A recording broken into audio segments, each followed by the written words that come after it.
Message of the Holy Father John Paul II for the 26th World Communications Day. The Proclamation of Christ's Message in the Communications Media.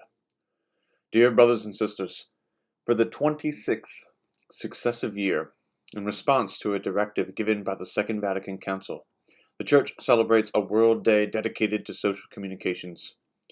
What is it that this day celebrates?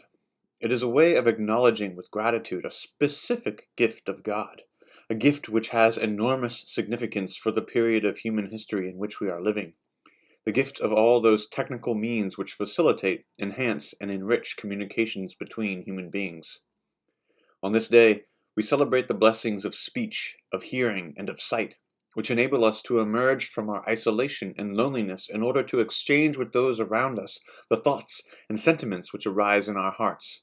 We celebrate the gifts of writing and reading by which the wisdom of our ancestors is placed at our disposal, and our own experience and reflection are passed on to the generations that follow us.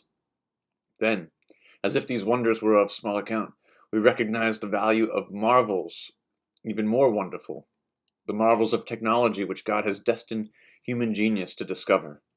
Inventions which in our time have immeasurably increased and extended the range over which our communications may carry, and have amplified the volume of our voice so that it can simultaneously come to the ears of multitudes beyond counting.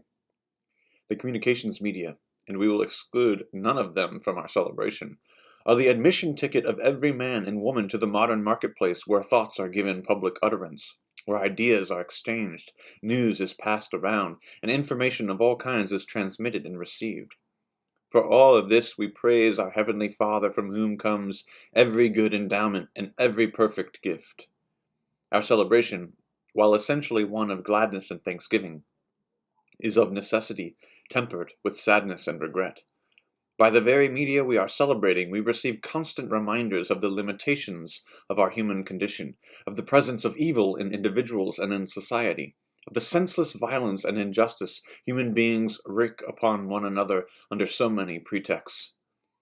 Through the media we often find ourselves in the position of helpless spectators, assisting at atrocities committed all over the globe, whether the reason for them to be historical rivalries or racial prejudices, a desire for vengeance, a lust for power, greed for possessions, selfishness, or a lack of respect for human life and human rights. Christians deplore these happenings and motivations, but they are called to do much more. They must endeavor to overcome evil with good. The Christian response to evil is, above all, to hearken to the good news and to make God's message of salvation in Jesus Christ ever more present. Christians have a good news to tell. We have Christ's message, and it is our joy to share it with every man and woman of good will who is prepared to listen. We tell it first by the witness of our lives, for as Pope Paul VI wisely said, modern man listens more willingly to witnesses than to teachers, and if he does listen to teachers, it is because they are witnesses. We are expected to be like a city on a hill, like a lamp on a lampstand, visible to all, our light shining like a beacon signaling the safe channel to a peaceful haven. When our individual and community lives exemplify the beliefs and values we profess as Christians, this fact cannot fail to be brought to the attention of the world by all communications media that truly reflect the reality of things. Such a proclamation of Christ's message can already accomplish great good. How effective would be such a universal witness on the part of the members of the Church? But a still more explicit proclamation is also expected of Christ's followers. We are obliged to proclaim our beliefs in the light of day and from the housetops, without fear or compromise, adapting the divine message naturally to people's way of talking and their patterns of thought, and always with a sensitivity towards their actual beliefs and convictions equal to the sensitivity which we expect from them in regard to our own.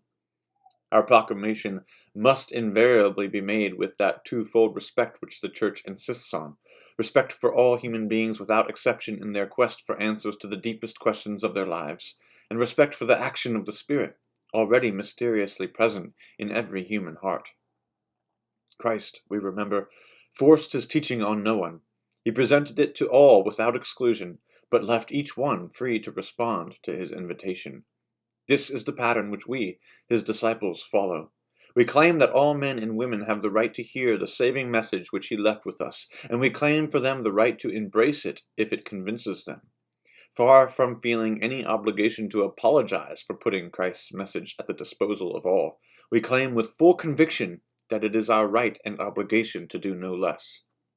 There exists a corresponding right and obligation to use for this purpose all the new media of communication which distinguish our times.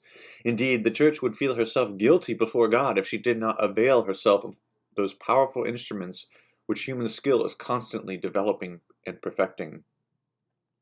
It is clearly realized that these powerful instruments require specific skills and disciplines on the part of those who use them, and that to communicate intelligibly in these new languages, there is a need for both special aptitudes and appropriate training.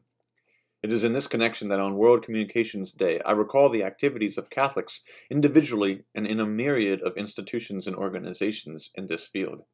In particular, I mentioned the three great Catholic media organizations, the International Catholic Office for Film and Cinema, the International Catholic Press Union, and the International Catholic Association for Radio and Television.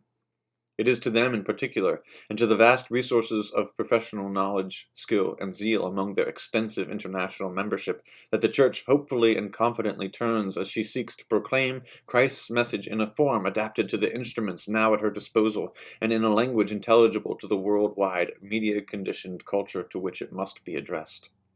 The great body of Catholic media professionals, laymen and women for the most part, must be reminded on this special day of the awesome responsibility which rests upon them, but they must also be made to feel that they enjoy the spiritual support and firm solidarity of the whole body of the faithful. I wish to encourage them to even greater and more urgent efforts, both to communicate the message through the media and to train others to do so. I appeal to all Catholic organizations, to religious congregations and ecclesial movements, but in a special way to Episcopal conferences, both national and regional, to foster the Church's presence in the media and to work for greater coordination among the Catholic agencies involved. In fulfilling her mission, the Church needs to be able to count on a far-reaching and more effective use of the means of social communication. May God be the strength and support of all Catholics involved in the world of communications as they rededicate themselves to the work which He so clearly requires of them. As a token of His divine presence and of His all-empowering help for their efforts, I gladly impart to them my apostolic blessing. From the Vatican, 24th of January, 1992, the Feast of St. Francis de Sales.